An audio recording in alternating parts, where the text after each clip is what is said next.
Welcome, brave listeners, to Eerie Tales, where we explore stories that linger at the edges of reality and beyond. Tonight, we take you to the abandoned halls of a forgotten asylum, hidden deep within the woods, a place haunted by its own dark history. Our story follows Mark, an urban explorer with a taste for the supernatural, who soon discovers that some places are better left untouched. This is the tale of the Forgotten Asylum. The asylum, built over a century ago, was once a place of hope, a refuge for those struggling with mental illness. But over time, conditions deteriorated, and stories of strange experiments and mysterious deaths began to surface. Patients claim to hear voices, see shadows moving in the corners, and feel as though they were never truly alone.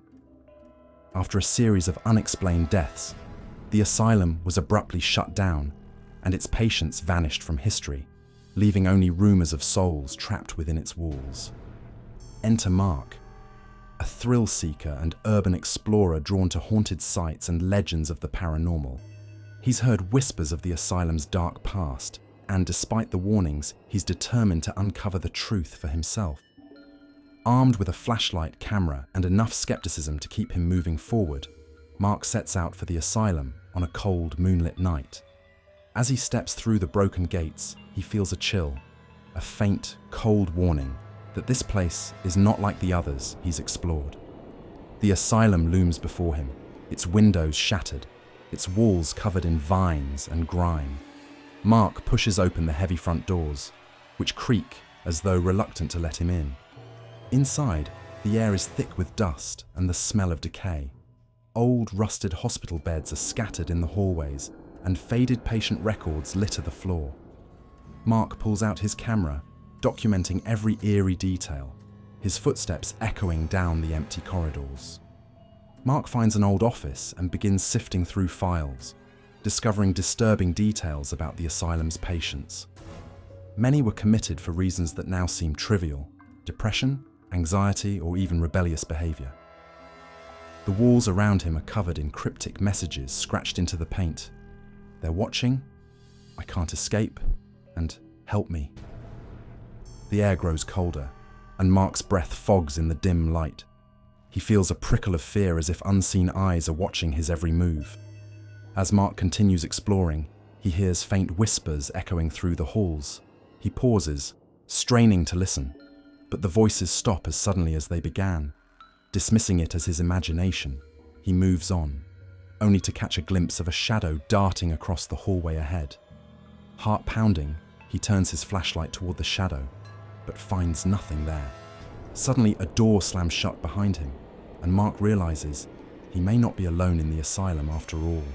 Midnight is fast approaching, and Mark's sense of dread grows stronger. He finds himself drawn to the basement, where the most troubled patients were kept. The walls here are damp, the air thick with an unearthly chill. As he descends, he begins to see ghostly figures moving in the darkness, patients dressed in tattered hospital gowns, their faces pale and eyes hollow. They seem lost, wandering aimlessly, as though trapped in an endless loop of suffering. As he explores deeper, Mark's flashlight flickers, casting eerie shadows on the walls. The ghostly figures become more defined, their faces twisted in fear and anguish. One spirit reaches out to him, whispering, "You shouldn't be here." Mark backs away, his breath quickening, but finds himself cornered by the apparitions.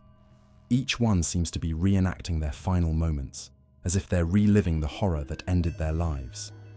Desperate to escape, Mark stumbles backward, feeling the walls close in around him. Mark realizes he needs to leave, but every corridor seems to lead him deeper into the asylum.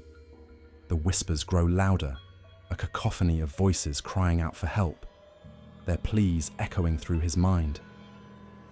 Just when he thinks he's trapped, he remembers an old map he saw in the office.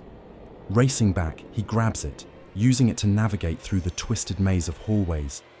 As he nears the exit, he hears footsteps following him, heavy, dragging steps that grow closer with every second. With his heart pounding, Mark breaks into a sprint, The footsteps close behind. He reaches the front doors and bursts outside, collapsing onto the ground as he gasps for air. The asylum looms behind him, silent once more. But as he turns to look back, he sees a figure standing in the window, watching him leave. Mark quickly gathers his things, vowing never to return. The Forgotten Asylum stands empty, its walls hiding secrets and memories too dark to reveal. Some say the spirits are waiting for anyone brave enough to join them within its haunted halls. Would you dare explore the Forgotten Asylum, knowing what lingers inside? Tell us in the comments, and don't forget to like, subscribe, and turn on notifications for more chilling stories from eerie tales.